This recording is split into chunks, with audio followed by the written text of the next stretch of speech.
All right, let's get right into it. Today we're talking about something fascinating, the hidden signs of a high IQ mind. So, let me ask you something right off the bat.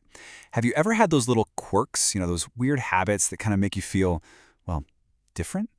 What if I told you those things aren't weird at all? What if they're actually secret signs of a seriously intelligent mind? We're always taught that being smart means getting straight A's or acing some standardized test. But it turns out, psychology has a completely different take on this. The real story is that some of the habits we think are the strangest are actually powerful indicators of a high IQ mind. So, let's decode them, shall we? Okay, first up, we're going to look at the inner world. This is all about what's going on inside your head, your internal monologue, and those unique thought patterns you have. So, let's start with a classic. Talking to yourself. Come on, admit it.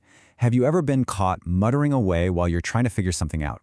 To anyone watching, it might look a little odd, but what's really going on is some next-level, high-speed problem solving.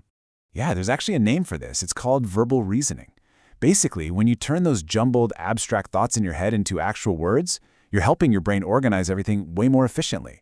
So no, it's not a sign you're going crazy. It's a sign your brain is literally optimizing itself to make smarter decisions faster. All right, that brings us to our second sign. And just like the first one, it's something that on the surface looks like a flaw.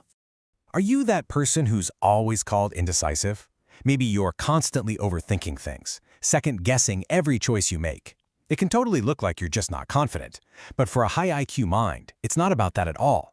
It's about a deep need to examine every single angle and see all the details and potential outcomes that most people they just don't see. This whole thing is a fantastic example of what's called cognitive reflection. Think about it. It's that rare ability to not just go with your first gut instinct. Instead, you pause, you question it, and you think deeper. It's really the difference between just reacting to life and actually truly thinking. And all that self-doubt, it points to something called intellectual humility. This quote here really nails it. It's the complete opposite of the Dunning-Kruger effect, where people who know the least often think they know the most. A truly intelligent person is hyper-aware of what they don't know. They understand just how much there is to learn out there. Okay, so we've been inside the mind. Now, let's step into the outer world. Let's talk about how your physical space can give away some pretty big clues about how your brain works.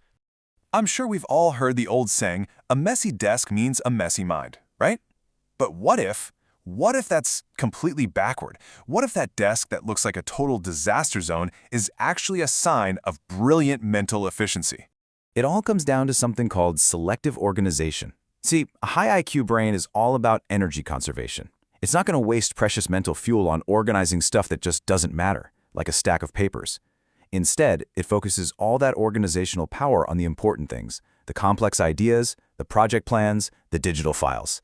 So, your desk might look cluttered, but I bet your mind is incredibly well structured right where it needs to be. All right, next up, we're diving into the social blueprint. Let's get into why a super smart person's social habits might look, a little different from the norm. So, are you the quiet one in conversations? People probably think you're just shy or maybe even bored, but the reality is often so different. Your mind is actually in overdrive, processing everything. The tone, the body language, the subtext, the logic, all those hidden layers of information that just fly over most people's heads. Psychologists have a name for the skill too. It's called active observation, and it's tied directly to both high intelligence and emotional awareness.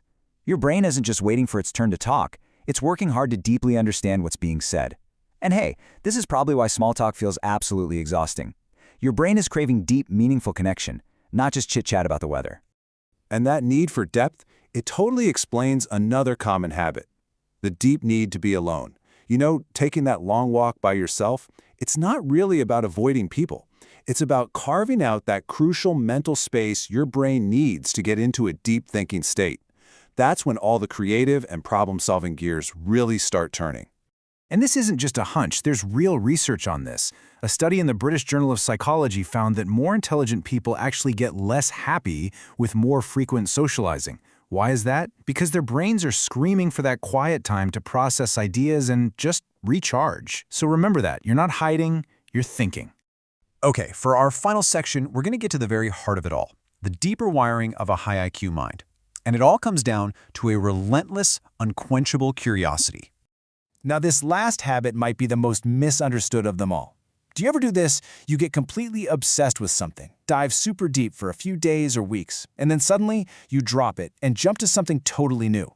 To others, it looks like you're just distracted or can't commit.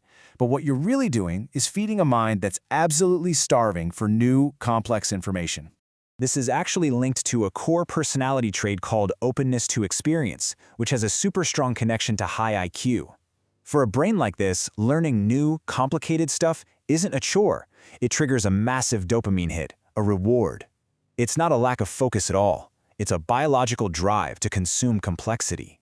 So, let's do a quick recap of these secret signs, shall we? We've got talking to yourself, being selectively messy, overthinking and self-doubt, observing way more than you speak, needing to be alone, and having those short, intense obsessions. So be honest, how many of those hit a little close to home? Look, the big message here is simple. If a bunch of these signs are resonating with you, your brain isn't strange, it's not broken, it's almost certainly wired for a deeper, more complex way of thinking than most. The key is to realize these aren't flaws you need to fix, they're actually strengths, and you just need to understand them. So that leaves us with one final question for you. Now that you know your mind craves complexity, what are you going to feed it next?